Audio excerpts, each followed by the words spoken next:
Good evening, everybody. Welcome to another episode of WLAB. This is my brother, my brother Lewis, and Good you know who I am, evening, just Troya. I am going to take myself off the mic for just a second.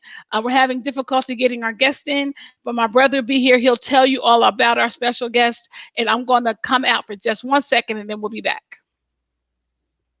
All right. Good evening, everyone. I'm just so happy to be on with you guys. We have another awesome speaker or broadcaster that's going to be on WLAB 107.3.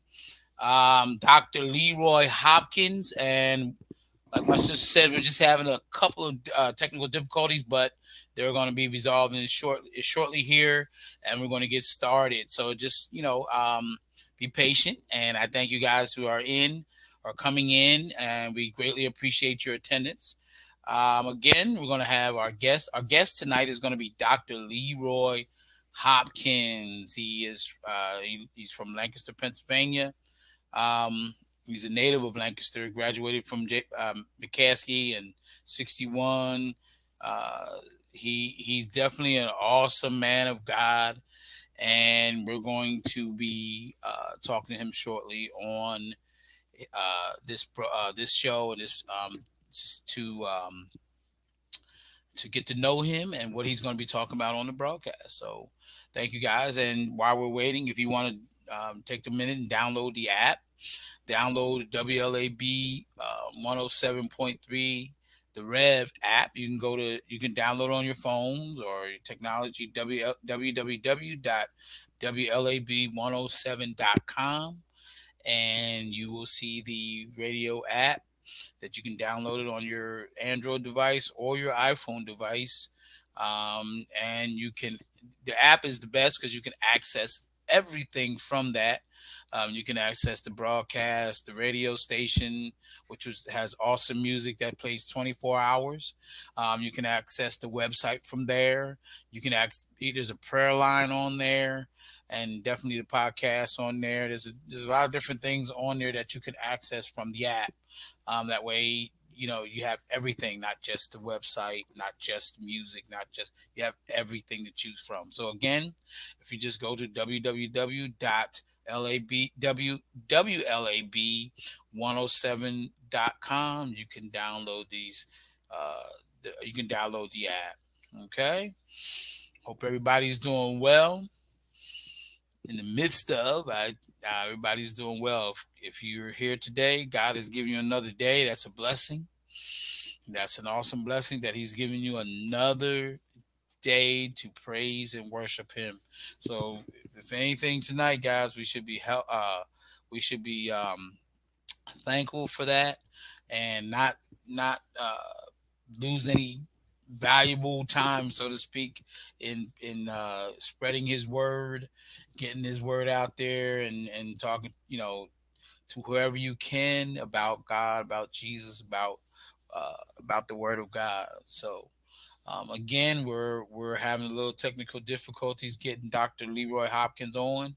I'm working on that right now, so just be patient, bear with us as we get him on, so we can have an awesome interview with him, and because he's the next broadcaster up on the radio station. I just thank God for my dad, my father, Reverend Louis A. Butcher Jr., who God has given the vision for this radio station, and is constantly growing, and it's an awesome thing. So we're back. Okay, let's see. Hey, everybody. Hey, Mr. Leroy, can you hear us? That Yeah, sounded. we hear you, but we can't see you. uh, That's all we're And gonna that's get. okay. That's okay. yeah. We don't have to see you. We can, as long as we can hear you. We don't have to see you. Do you have a photo of him, Okay. Troy, or anything? No. I Yeah, do. the microphone is working, but wait a minute. Allow the camera.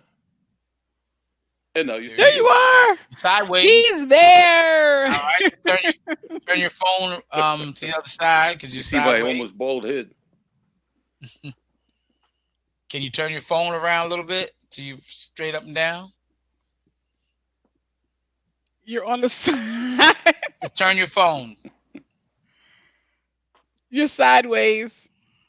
Can Am you I hear sideways? us? Yep, just Yes, sir. rotate your You're phone. sideways. Just rotate your phone. Okay, hold it back a little bit. You can see me a little clearer. But rotate it. Rotate it the other way. Wait, but my picture shows, from my perspective, I it's right, vertical. right, but it's not on the screen. Can you just rotate it real fast and try? And we'll say yes. And just turn it. It's okay. Turn the whole phone. Turn your whole phone.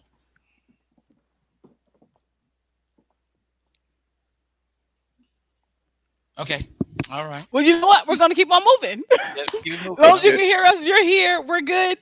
Okay. Again, everybody, welcome Mr. Leroy Hopkins to WLAB107.com. The Rev, we're so excited to be interviewing him today for our father's radio station. If you have not downloaded the app, I think my brother had already talked about that. Go to the App Store or Google Play and download the app. The app is amazing, not just because I helped create it, but because but because it's really good. So, with that said, we're so You didn't tell them where to go. www. www. I mean, you can when you type it in, type in WLAB107.com or WLAB107 The Rev. Either one it pops up. And you see you can see the little you'll see the icon.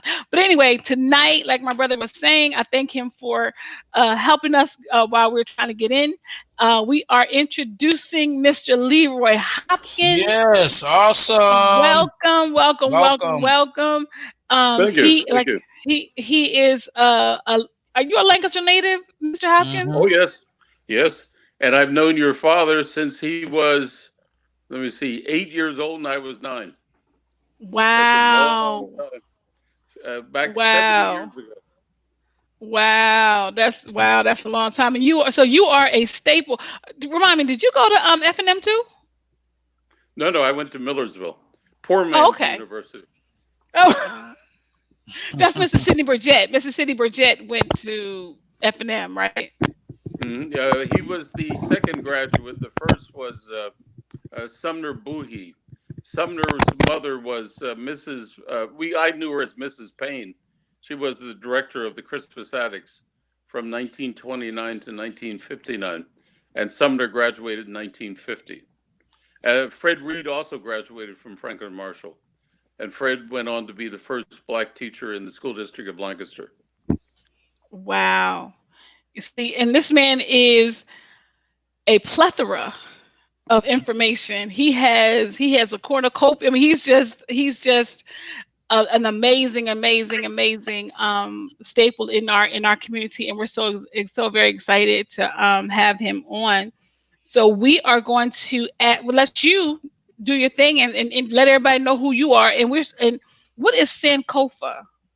Oh, Sankofa is a West African myth.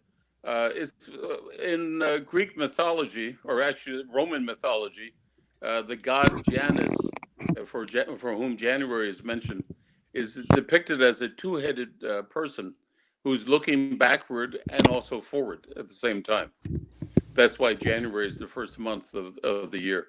And so Sankofa means looking backward, but the sense of seeing where you've come from so you can prepare for where you're going. That's good. Awesome. Awesome.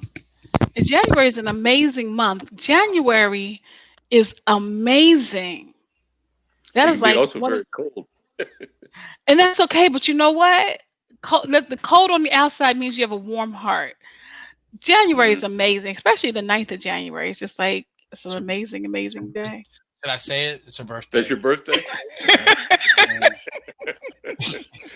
Now, for me, the amazing day is August 19th. That's my birthday.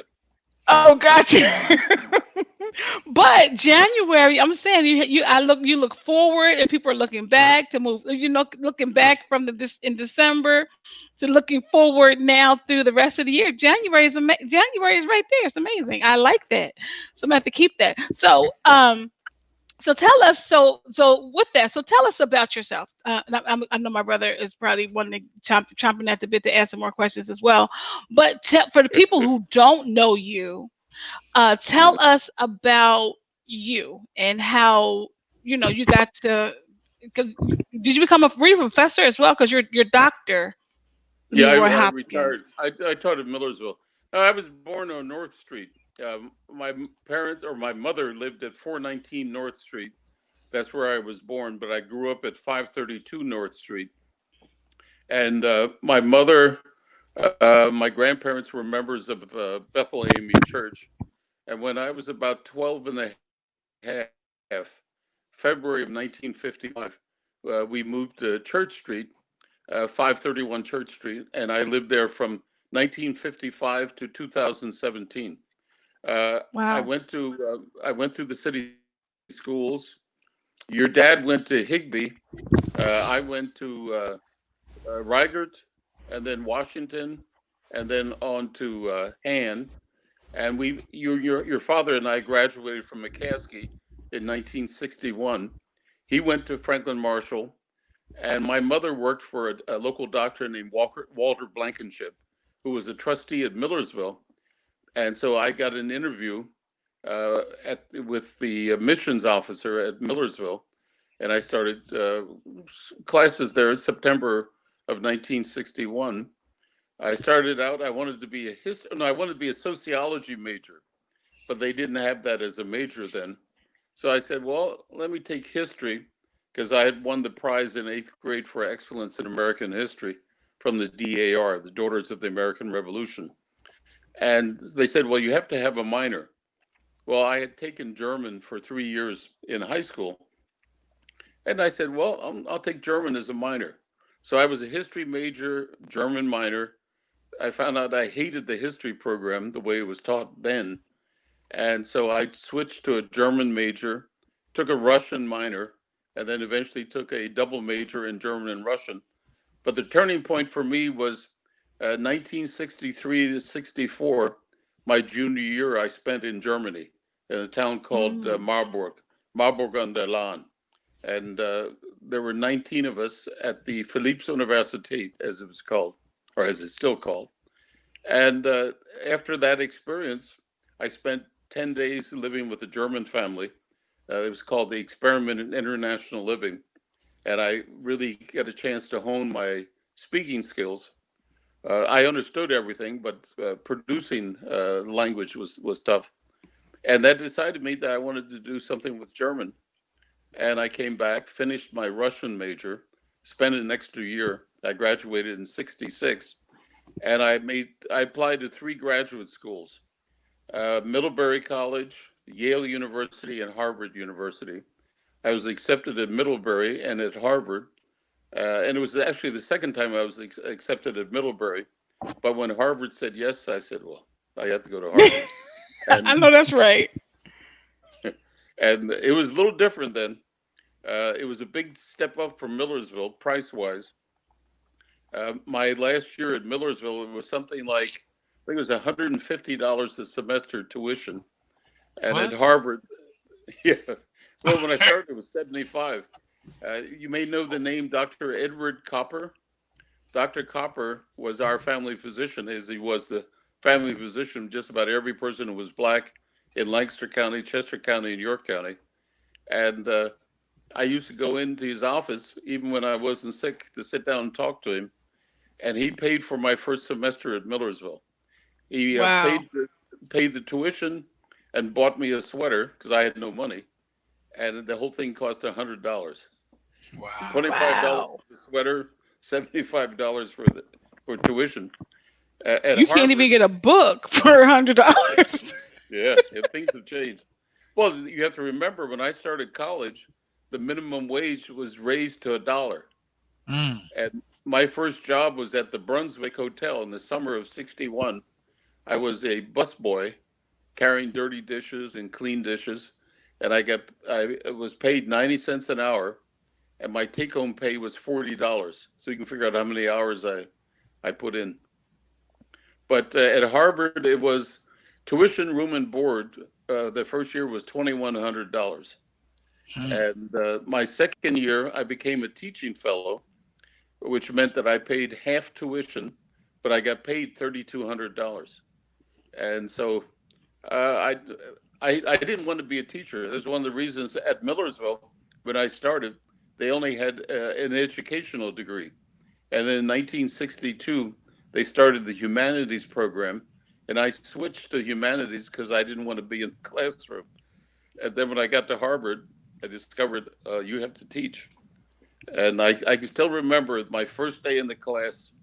It was September of 1967. I walked into the classroom. There was about 25 young people there, Harvard and Radcliffe students. They looked at me. I looked at them, and I thought, well, someone's got to say something. So I wrote on the board, Guten Tag, wie geht's?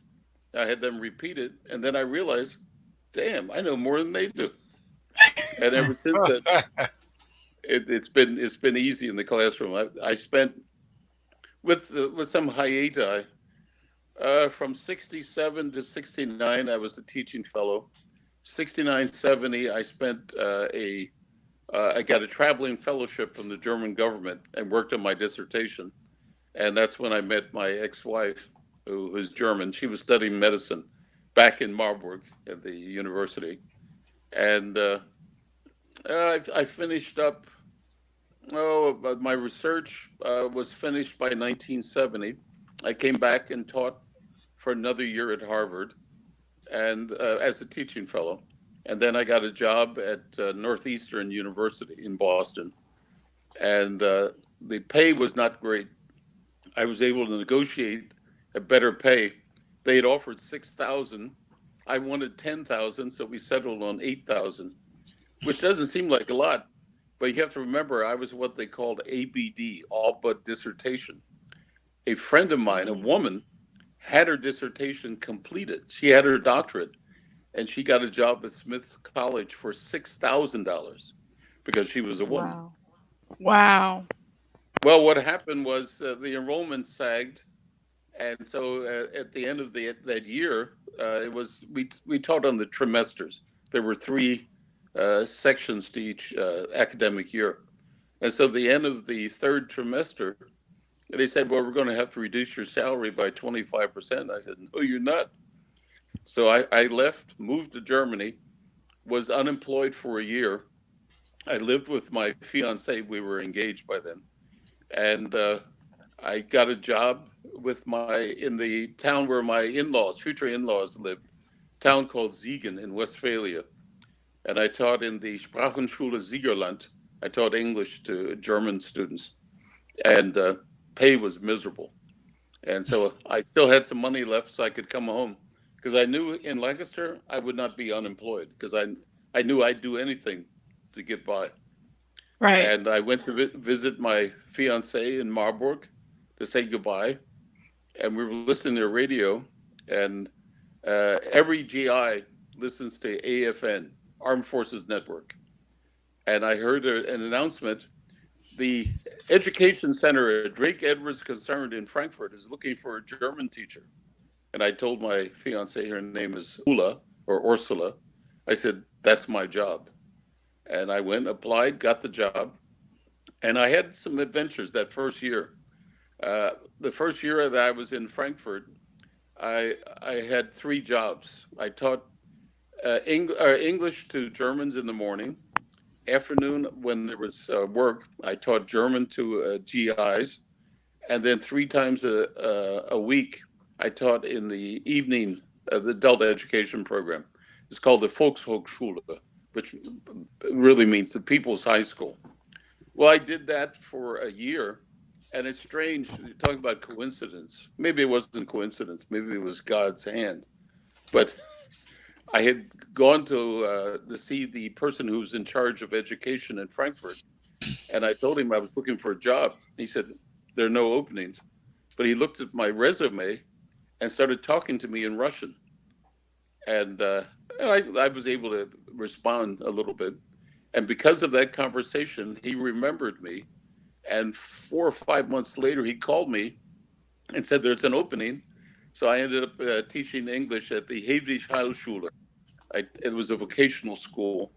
There were 4 forms. I taught in all 4 forms. I had an average of 432 students. And I did that for 2 years. because at that time Germany had a limit on how long you as a foreigner could work in the country. And so I had a 2 year contract, and they wanted to keep me, but just didn't work out. So I came back to the States. That's when my marriage fell apart. And I got a job with the Urban League. I was the associate director for program and planning. I I did that remember from, that. yeah, from 1976 to the spring of '79. Uh, the executive director resigned, and I became acting executive director. And in that capacity, working with the Urban League, that's where I developed my interest in Black history. One of the things, the late Hazel Jackson, who was my Sunday school teacher, she was the one that talked me into becoming a Sunday school teacher when I was 14. In 1962, she took me to a meeting. It was called PACE, PACE, Program for American Cultural Enrichment. And we met at the home of Reverend Alan Kraler on Pine Street. And this group, it was a fairly large group, about 20 people. They had the audacity to develop a Black history curriculum for McCaskey. Now, I was a graduate of McCaskey, but I knew absolutely nothing about Black history. They talked about Frederick Douglass, the Underground Railroad, the North Star. I'd never heard that. And I think from sitting in those meetings, when I got to Germany the next year, one of the things that I used to improve my German was I read translations of James Baldwin's books, The Fire Next Time, Go Tell It on the Mountain, and so forth. And I didn't know until recently that the book first appeared in 1963.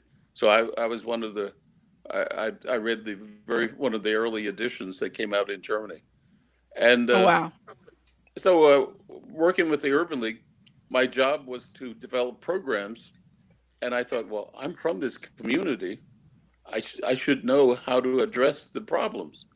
And I decided that the problem was not the lack of jobs. The problem was that, aside from discrimination, uh, young people were not getting credentials. They were not qualified for the jobs. And I thought, now why are they graduated from high school? Why aren't they going to vocational training or to college? And I decided the problem was they didn't feel a part of this community. So I went to Mm. see an old friend of mine who was at that time was a faculty member at Millersville, Terry Madonna. Terry and I were students at Millersville, and we used to play darts together. And I ran into Terry and I said, Terry, is there such a thing as Black history in Lancaster County? And he said, well, there was the Christiana riot, but he said other than that he didn't know. Well, what happened as acting executive director of the Lancaster League, I was invited to a meeting with the governor.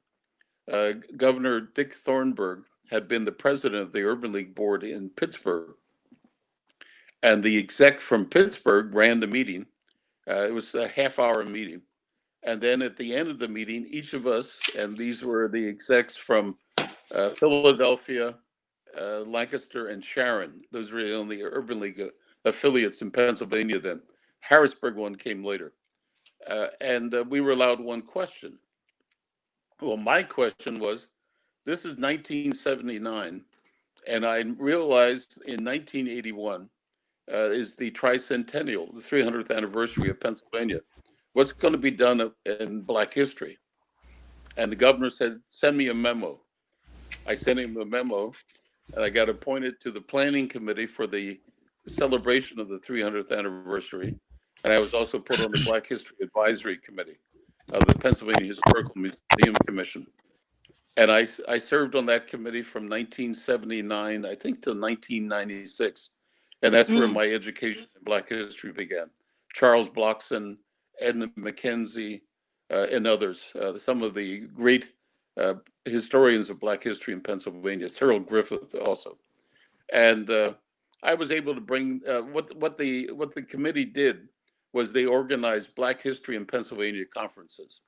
So, and the first one was in that I went to was actually the second in the series, and that was at the Allegheny Community College in Pittsburgh. Hmm.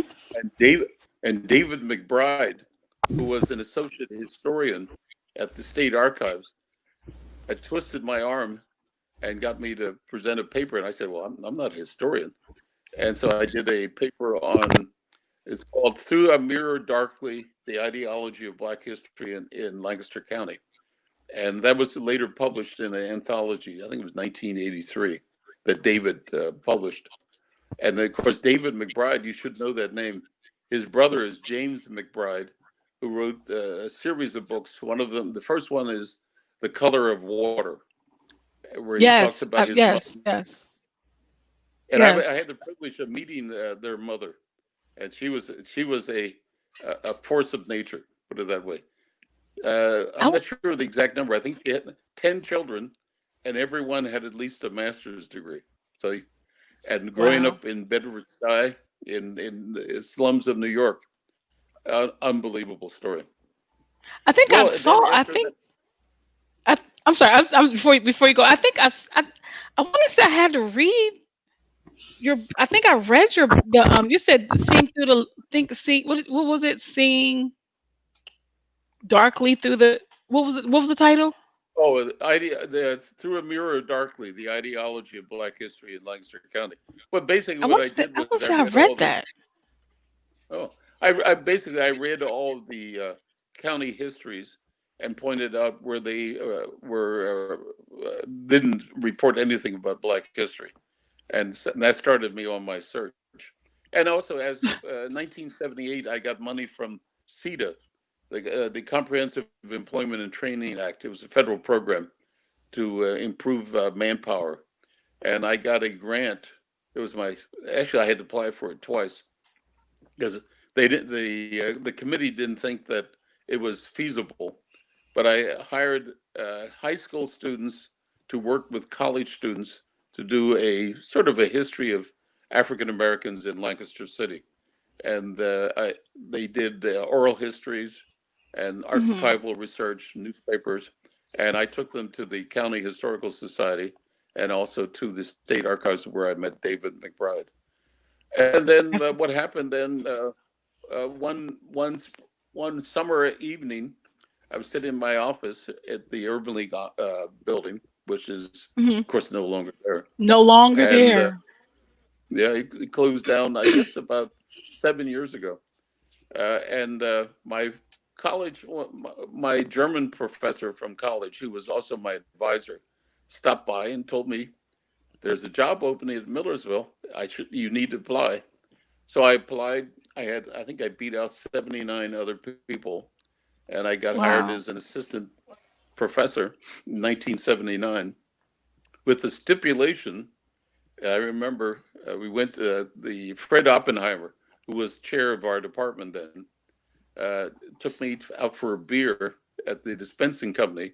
That was in lieu of a second interview, or actually a third interview. And he said, "We want to offer you the job, but you have to go to Germany and run our overseas program." And I said, "Give me a second, yes." And so I went in 1980, and after that, that's when I started reconnecting with my ex-wife. And 2016, she was here, and we talked about getting married again. But her health problems cropped up. She has what's called polyneuropathy. The nerves in her legs are not working properly. She has to walk with a walker, and I guess maybe it was sympathy on my part. Both my kneecaps are shot, so I need to get both knees replaced. So I'm in the burbs all by myself. But But but listen, but I didn't know. I did not know you had, and everybody. So people have been coming in and saying, "Hey, how you doing?" We have a lot of comments in here. I don't know if you remember Sherry Lupton. oh, Um, sure, I knew her. yeah, I knew she's her when she was a student at Millersville. yes. So she said, "Thank you, Dr. Hopkins." So she put that in the comments over here, and yes, we know that he is sideways. His phone, he's straight up on his phone, but on our somehow he's turned sideways. So if you see me doing like this, Dr. Well, that Hopkins, just shows I'm on the level. Right. So if you see me doing like this, is like my head is like trying to like compensate for you being sideways. But I did not know. See, I went to Milledgeville for a little bit. And I was like, I knew you Oh, were okay. there. I saw you on campus, but but it now makes complete sense. I would have never had you because Yeah, unless you take German. So I I wasn't had taking quite a few German. students. I had quite a few students in a humanities class. We read German literature and translation. And towards the end of my tenure, I developed a course. It was called Multicultural Germany. Matter of fact, I'm working on a lecture that I'm going to give next week for students, graduate students at Penn State, and it's on Black Germans. No one knows Wow. the exact number, but they estimate there's probably close to 1 million Germans who are of African and African American descent. And Wow. I was lucky enough to meet some of them back in the 1989. And one of the women that I met, her name when I met her name was Erika Hugel. And Erika Hugel later changed her name to Ika Hugel, and she wrote a autobiography. It's called Invisible Woman: Growing Up Black in Germany. That's the English title. Mm. In German, it's called Daheim unterwegs, and I it's a did. quote from. I'm sorry. Go Go ahead. ahead. No, I I would was just say it's saying a I didn't. I'm sorry. You go. You go. I'm sorry. it's a quote from a Afro-German poet named Mai Ayim, and it's well, it when I read there about I know of at least a dozen or more Afro-German autobiographies, and it struck me that it's basically our story. Uh, uh, Mm. they talk about an African diaspora, and people of African descent are all over the world.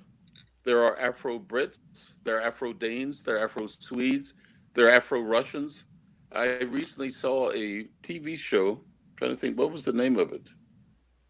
Oh, it was Frankie Drake Mysteries. I love detective stories, and it was on a channel called Ovation, and Okay. it takes place in Toronto in the 1920s. And there was a black actress, and I thought she was very attractive, young woman, and her face was not not typical for African American or Afro Canadian. And I checked, I looked her up on Google. What would we do without Google? And I discovered that her her mother was Russian. She was born in St. Petersburg, and her father was from, I believe, Nigeria. So she's Oh wow. Afro-Russian.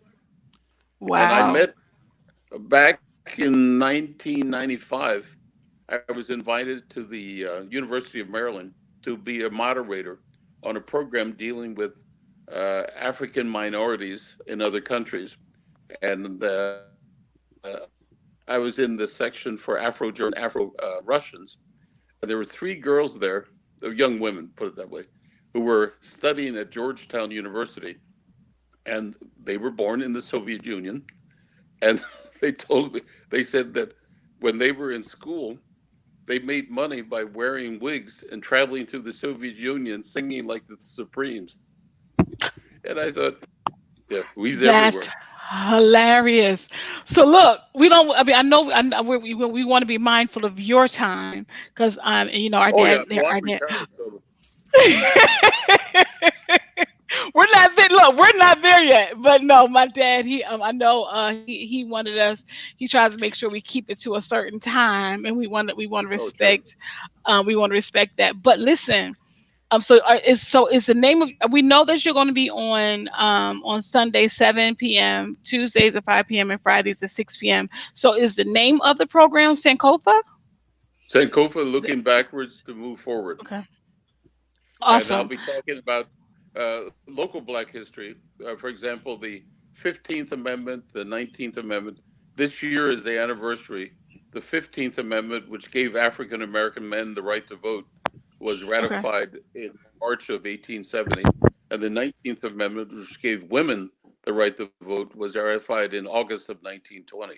I'll talk about that, about the civil rights struggle in the 19th century, education in the 19th century, and some other things. For example, this evening, I was in Colombia uh, to do a tour. I was a part of a tour of Zion Hill Cemetery, which Okay. is a cemetery where there are veterans, African American veterans from the Civil Mm. War and from later wars.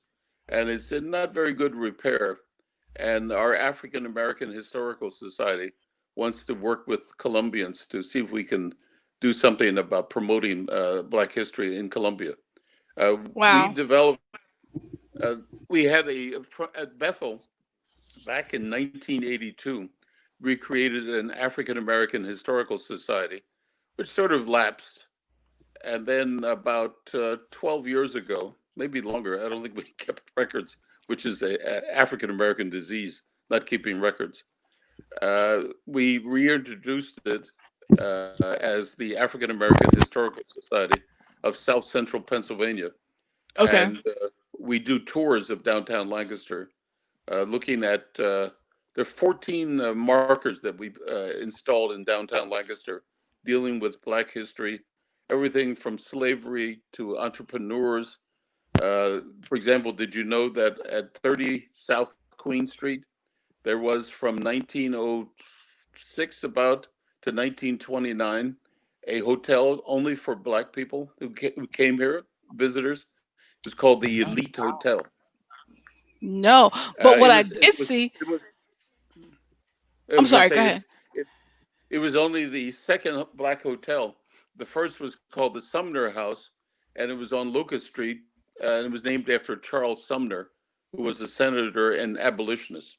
It only lasted for about a couple of years, but there were Black businesses, and one of the reasons that I've been pushing this is I grew up in this city, and Hmm. for a long time we weren't part of it because I remember the marches in downtown, the NAACP. I marched with the NAACP at Rocky Springs in August of 1963, and unless you make noise, people don't know you're there. And we've been Right. here in this county since 1726 at least. And I remember over on what's it? It's I think it's the corner of Prince and Queen. I never I don't go downtown a lot. It's hard. I hate to say it. Sorry to say, but there's a placard, and it was talking about a slave, I guess, that was arrested, and the sheriff let her out or something crazy. Oh yeah, I was like, At the that's Fulton. interesting. See, the Fulton Theater used to be the county jail. Right, What's right. coming up? I'm on the board of Lancaster History, and we're going to be starting a capital campaign soon for the buildings at the corner of Vine and South Queen. Thaddeus Stevens' law Hmm. office, his home, and also the home of Lydia Hamilton Smith, who is his housekeeper. And this is a site that has national significance because Thaddeus Stevens was the congressman from Lancaster, and he was the chair of the Ways and Means Committee during the Civil War. Without him, the war probably would not have been fought as effectively. And he was someone he was responsible for saving public education in Pennsylvania in 1838. And then his signature is on the 14th, 15th, 13th, 14th, and 15th Amendments. So, and these were even today, especially the 14th Amendment is under siege because what the 14th Amendment says that it doesn't matter where you came from. If you settle in this country and have children here, your children are American citizens. And Mm. immigration is something that is a hot topic. It may or may not be a topic in 2 weeks at the election. We're not gonna listen. You ain't gonna get us in trouble talking politics. Nope. Oh But no, we will say this: it's not politics. People need to get out and vote. Doesn't matter who you vote for, just as long as you vote.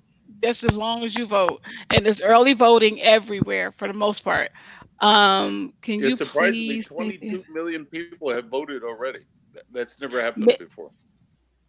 So there's a question. Can you restate the event that you're going to be attending?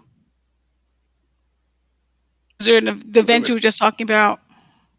Oh no, that already happened. It was Okay. Chris Vera, who's president of the Columbia Historic Preservation Society, gave a tour of the cemetery in Columbia. Now, last Saturday, uh, our historical society, together with Lancaster Mennonite Historical Society, sponsored a tour of Columbia that was about the Underground Railroad, and we had 70 people participate. And so there's interest in it, and we'll probably be doing it again soon. And as I said, the tours that we haven't done them because you can't get out. The virus has sort of because of kept COVID, us all right? sequestered. But we normally do those from May to November, usually the first Saturday of each month. We make allowances for the 4th of July and Labor Day. And the tours are started at the Visitor Center in Penn Square. And it takes about Okay. 90 minutes to 2 hours to do that. And hopefully, maybe next year, maybe the virus will be just a bad memory, and maybe we can do that again. What we do is we have Zoom conferences. On Sunday, we had the great niece of a man named Emery Conrad Malik talk about her great uncle. He was probably the first African American aviator. He got his pilot's license in 1912, and he lived in Lancaster for a time. He was the carpenter at the Hotel Weber, which is, of course, now there on East King Street. Was it 130? Old time Lancastrians know where the Hotel Weber was. But Mm. he flew. He was from Northumberland County, and his family lived in Sunbury, and he flew over that area, built his own airplane, 1911, and was flying up until 1928 when they had a serious crash. He died in Philadelphia Wow. in 1958, and Wow. so we've done that. One of the things that we're planning is we wanted the monuments or the markers, historical markers that we've installed in Hmm. the downtown. We are hoping to expand and put at least 11 new markers in the southeast area at places like Bethel AME Church, where Ebenezer used to be, where Okay. the Elks used to be, the Hmm. Masonic Lodge, where it used to be, unfortunately, Stevens Greenland Memorial Cemetery, which was the last cemetery for African Americans in the county. My grandparents are buried there, and my uncle's buried there. And there's some other things that we've done. Christmas attics, of course, uh, Yeah. and uh, and one of the topics I'm going to talk about on one of the future podcasts is actually it's on one of them is the Negro Civic League, which was very instrumental in loosening some energies in the community. It loosened energies that eventually created the Lancaster chapter of the NAACP and also the Christmas Addicts. Wow. And So I'm a product of the Christmas Addicts. My mother so are was we. oh yeah, We were too. We were Christmas addicts, babies. We were there with Miss Jean Frazier oh was sure. running it. Yeah, well, that's that. So Well, we are see, those I people. was on the board. I was vice president in the 1985 of the Christmas Addicts. We But I went to that was I our went time. was the That was Christmas Addicts is I went for daycare in 1944, and I still love eating hot dogs and baked beans. That's what we got for lunch. That's the mate. Listen, we could literally. I mean, and I'm a Black History buff. I mean, I'm a history buff. So when you said you were like you started off as a history major, I was like, woo, yay, because I love history. But you and I can talk about Black history all day, every day. But we again we want to make sure that we honor our father. We don't want our phones blowing up saying but we want to make sure that and my brother can chime in. We want to make sure that everybody knows and remember and knows that listen, this man is a plethora. I mean, he is a gem in our community, and the fact that he's going to talk about Sankofa, his program Sankofa, and is talking about looking back so we can move forward. And I always say that. So we don't know where we don't know where we're going unless we know where we've come from. And Oh I yes, think that is definitely. so important. I think that's so important. So I'm so excited to start to listen to you when you come on. Again, Sundays at 7, Tuesdays at 5, and Fridays at 6 o'clock. Dr. Leroy Hopkins, I'm telling you, the man, he is a pillar. And people talk about my parents. I was like, nah, he's also, there's other giants in our community, and he is definitely, you are definitely one. And we're just so excited to have you come on. I think my brother might want to interject. I don't want to take up the whole interview myself. I'll see if my brother has Oh, anything you he did. wants to say. You did already, buddy.